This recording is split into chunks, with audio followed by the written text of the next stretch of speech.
Hello students, आज हम कक्षा 12वीं की हिंदी की आधार और ऐच्छिक पाठ्यक्रम की पुस्तक अभिव्यक्ति और माध्यम का पाठ 5 जो कक्षा 12वीं के लिए निर्धारित किया गया है, विशेष लेखन, स्वरूप और उसके प्रकार, ये पढ़ने जा रहे हैं।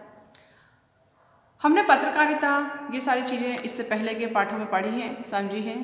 लेखन किस प्रकार से होते हैं, समाचार पत्रों में हो, चाहे आप टीवी में, रेडियो में न्यूज़ के समाचार जो होते हैं वो किस प्रकार से लिखे जाते हैं, लेख, फीचर, ये सब हम पढ़ चुके हैं इससे पहले के पाठों में। अब हमें यहाँ देखना है विशेष लेखन। विशेष लेखन क्या होता है, विशेष लेखन क्यों लिखा जाता है, उसका स्वरूप क्या होता है, ये सब चीज़ें हम इस पाठ में पढ़ेंगे।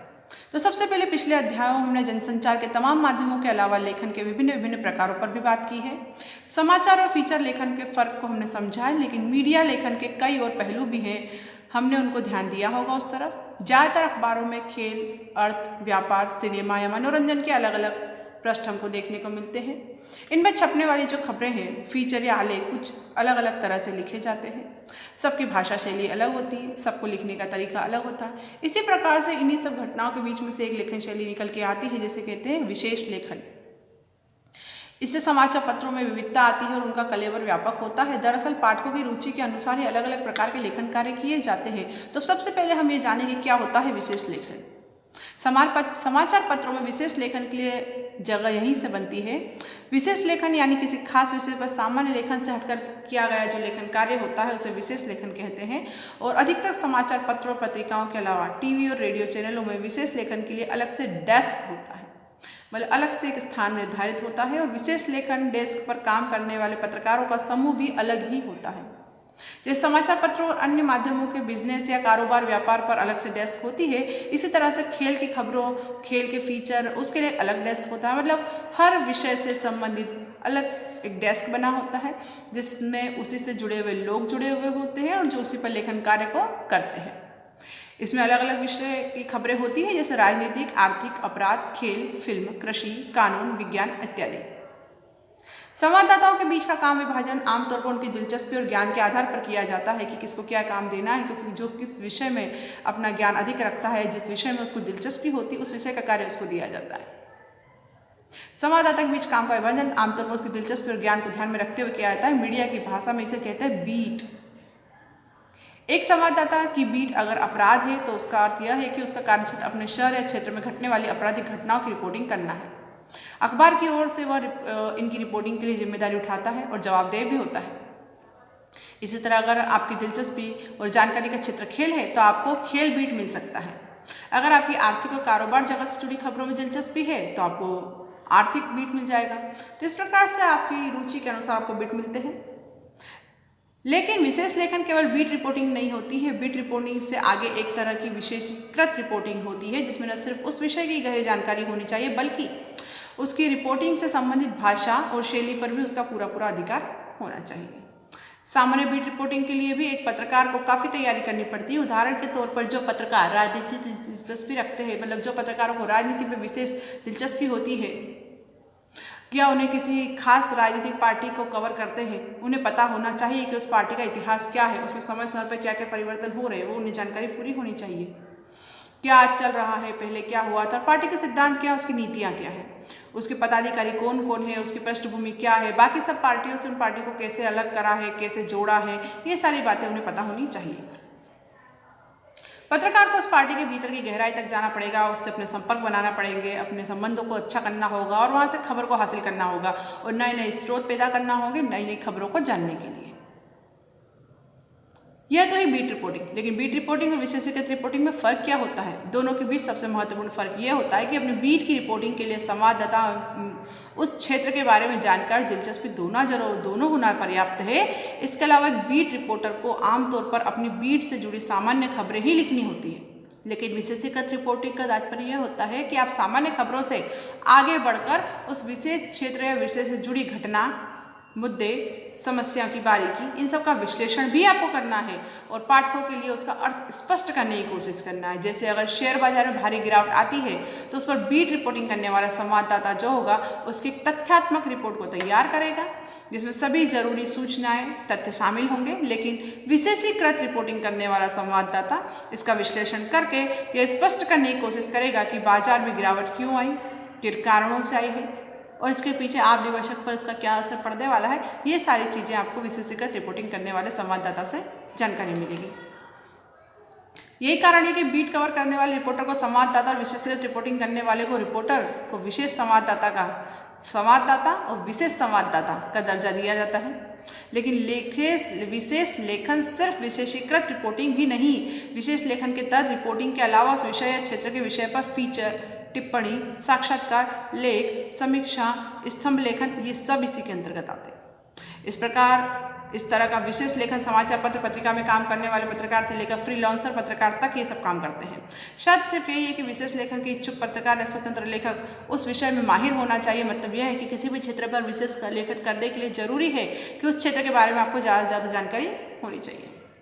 इसी तरह अखबारों और पत्र पत्रिकाओं में किसी खास विषय पर लेख या स्तंभ लिखने वाले कई पेशेवर पत्रकार न होकर उस विषय की जानकारी या उसके विशेषज्ञ होते हैं, जैसे रक्षा, विज्ञान, विदेश नीति, कृषि। ऐसे ही किसी भी क्षेत्र में कई वर्षों से काम कर रहा कोई प्रोफेशनल इसके बारे में बहुत अच्छे तरीके से बता सकता है। जो इस विषय में काम कर रहा हो या उस क्षेत्र में काम कर रहा हो वो उसके बारे में बहुत ज़्यादा जानकारी रखता है। जैसे किसी ने शेयर मार्केट में काफ़ी समय तक काम किया हो तो वो व्यक्ति उसके बारे में बहुत अच्छी जानकारी रखता है, वो उसकी बारीकियों को समझता है और यही सारी चीज़ें सामान्य पत्रकारों की तरह उन्हें जानकारी देनी होती है।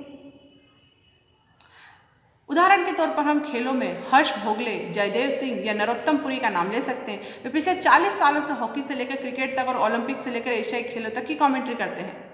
जाहिर है कि खेलों के बारे में उनकी जितनी जानकारी होती है आमतौर पर किसी के पास नहीं होती है, उन्हें खेल का विशेषज्ञ माना जाता है, उतनी आमतौर पर किसी के पास नहीं होती है। वे खेलों की तकनीकी बारीकियों को समझते हो। क्रिकेट का कोई भी रिकॉर्ड उनकी जबान पर होता है। ऐसे में खेलों पर लिखे उनके लेखों आम पाठक बहुत ही रुचि के साथ पढ़ते हैं और इसी तरह रक्षा, विदेश नीति, राष्ट्रीय सुरक्षा, विज्ञान, स्वास्थ्य, शिक्षा, पर्यावरण जैसे विषयों पर लिखने वाले विशेषज्ञ प्रोफेशनल के स्तंभ या लेख, टिप्पणी समाचार पत्रों में मुख्य रूप से प्रकाशित होते हैं। अब देखते हैं विशेष लेखन की भाषा शैली कैसी होनी चाहिए। सामान्य लेखन या सर्वसामान्य नियम विशेष लेखन पर भी लागू होता है कि वह सरल और समझ में आने वाला हो। दरअसल विशेष लेखन का संबंध जिन विषयों और क्षेत्रों से होता है उनमें से अधिकांश तकनीकी रूप से जटिल होते हैं, उनको समझना मुश्किल होता है। तो उनसे जुड़ी जो घटनाएं, जो मुद्दे हैं वो सर्वसाधारण लोगों को समझ में आ जाए, उनकी आसानी से उनकी भाषा में समझाया जा सके उन्हें। जैसे कि आपने किसी चीज़ के अगर डाटा सामने रख दी, टेबल बना के रख दी कि इसमें इस समय ये भाव है, इस समय ये भाव है, इस समय तो व्यक्ति उसको नहीं समझ पाएगा, ना ही उनको इतने अच्छे से उसका विश्लेषण कर पाएगा। लेकिन मिसाल के तौर पर कारोबार व्यापार से जुड़ी खबरों में आप अधिकतर हम लोग क्या शब्द यूज़ करते हैं? तेजड़िया मंदड़िया, बिकवाली, ब्याज दर, मुद्रास्फीति, व्यापार घाटा, राजकोषीय घाटा, राजस्व घाटा, वार्षिक योजना, विदेशी संस्थागत निवेश, FDI, आवक, निवेश, आयात, निर्यात जैसे सारे शब्द हमने पढ़े हैं। इसी तरह सोने में भारी उछाल, चांदी लुढ़की या आवक बढ़ने से लाल मिर्ची में कड़वाहट घटी। तो ये शेयर बाजार के फिर सारा रिकॉर्ड तोड़े, सेंसेक्स आसमान पर, ये सब क्या चीज़ें हैं जो इन तेजी, मंदी, उतार चढ़ाव को साधारण शब्दों में लोगों तक पहुंचाना, यही प्रकार की भाषा का प्रयोग किया जाता है जो आसानी से सामान्यतः लोगों को जो भाषा में वो समझते हैं। जैसे कि यहाँ कुछ उदाहरण और दिए हुए हैं आगे कि साथ ही में दिया है कि पर्यावरण और मौसम से जुड़ी खबरों के लिए उससे जुड़े खास शब्द, मसलन पश्चिमी हवाएं, आर्द्रता, टॉक्सिक कचरा, ग्लोबल वार्मिंग, तूफान का केंद्र का या रुख आदि शब्द की ओर हमारा ध्यान हो गया है। लेकिन खेलों में भी भारत ने पाकिस्तान को 4 विकेट से पीटा, मतलब हराया। चैंपियंस कप में मलेशिया ने जर्मनी के आगे घुटने टेके और आदि शीर्षक सहज ही हमारा ध्यान खींचते हैं और इन्हें हम समझते भी हैं। तो इस प्रकार से ही इनकी विशेष लेखन की भाषा सामान्य होते हुए एक रोचकता पैदा करने वाली होनी चाहिए। और फीचर लिख रहे हैं तो उसकी शैली कथात्मक हो सकती है। इसी तरह अगर आप लेख या टिप्पणी लिख रहे हैं तो इसकी शुरुआत भी फीचर की तरह हो सकती है। जैसे आप किसी केस स्टडी से इसकी शुरुआत कर सकते हैं, उसे किसी खबर के साथ जोड़ सकते हैं, यानी न्यूज़ पेज के जरिए शुरू कर सकते हो। इसे पुराने संदर्भों को भी आज के संदर्भ के साथ जोड़कर आप पेश कर सकते हो। अब देखना है विशेष लेखन के क्षेत्र। विशेष लेखन के क्षेत्र देखिए आपके सामने दिए हैं, बहुत सारे क्षेत्र हैं। अर्थ, व्यापार, खेल, विज्ञान, प्रौद्योगिकी, कृषि, विदेश, रक्षा, पर्यावरण, शिक्षा, स्वास्थ्य, फिल्म, मनोरंजन, अपराध, सामाजिक मुद्दे, कानून इत्यादि। विशेष लेखन कई क्षेत्रों में लिखा जाता है। इन सभी क्षेत्रों को हमने पढ़ा, यहाँ देखा, इन सभी क्षेत्रों में विशेष लेखन लिखा जाता है। अब कैसे हासिल करें विशेषज्ञता विशेष लेखन में? आजकल पत्रकारिता में jack of all trades but master of none. Jack of all trades but master of none.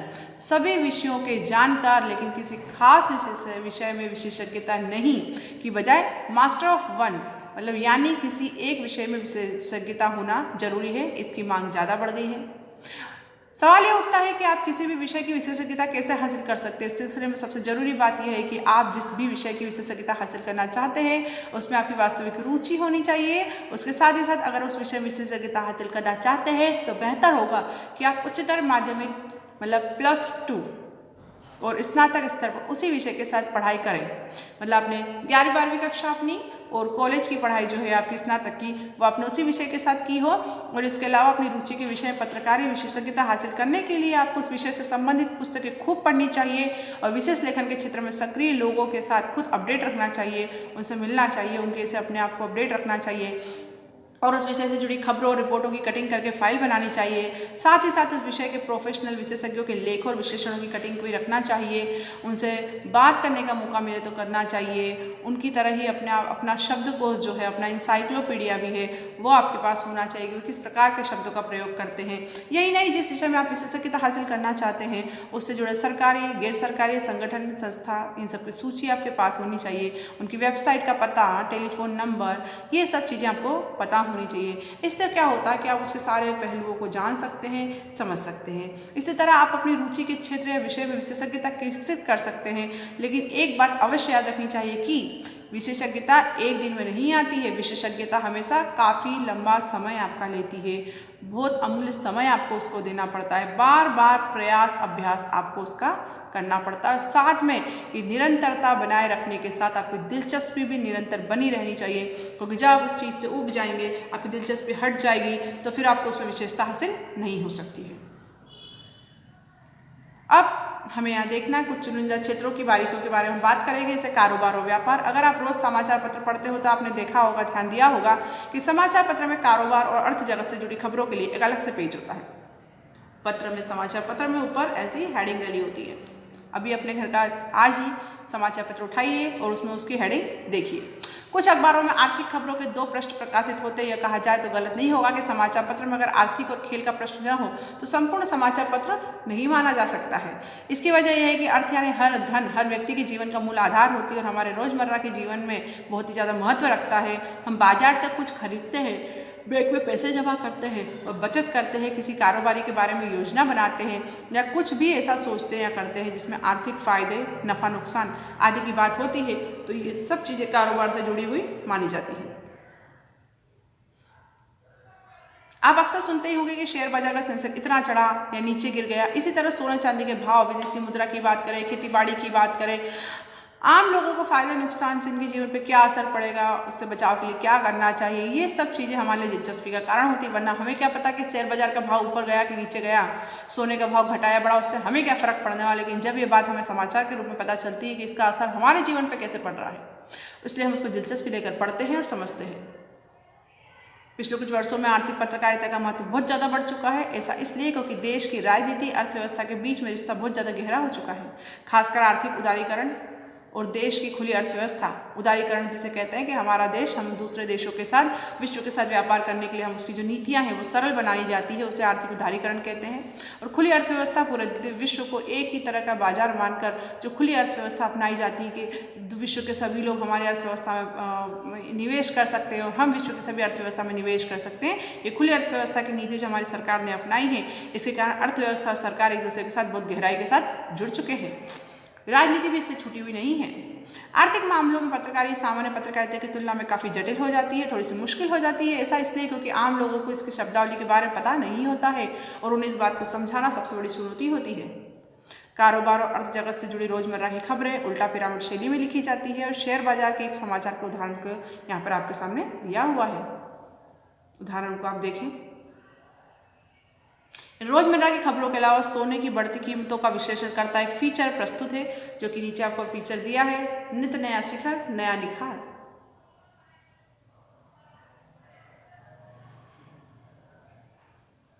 इस प्रकार से उदाहरण आपको दिए हैं, आप चाहे इनके स्क्रीनशॉट ले सकते हैं और इन्हें आप फिर से एक बार पढ़कर जरूर देखें, जिससे कि आपको अपने लेखन में सुधार करने में काफ़ी सहायता मिलेगी। इस प्रकार के उदाहरणों को हमें देखना चाहिए।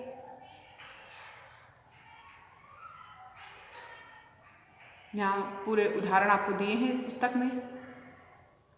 आगे विषय हमारा खेल। खेल का चित्र ऐसा माना जाता है अधिकांश लोगों की रुचि होती है। खेल हर आदमी के जीवन का नई ऊर्जा का संचार करता है और बचपन से ही हमारी विभिन्न खेलों में रुचि रहती है। अधिकांश के अंदर तो एक खिलाड़ी जरूर होता है। जीवन की भागदौड़, दूसरी जिम्मेदारियों की वजह से खिलाड़ी बेशक कभी दब जाता है, लेकिन खेलों में दिलचस्पी उसकी हमेशा बनी रहती है। इसलिए आप देखेंगे क्रिकेट हो या हॉकी, टेनिस हो या फुटबॉल, ओलंपिक हो या एशियाई खेल, ये सब एक उत्सव के जैसे मनाए जाते हैं, त्योहार की तरह मनाए जाते हैं। कई खेल तो देश की संस्कृति में रच बस गए हैं।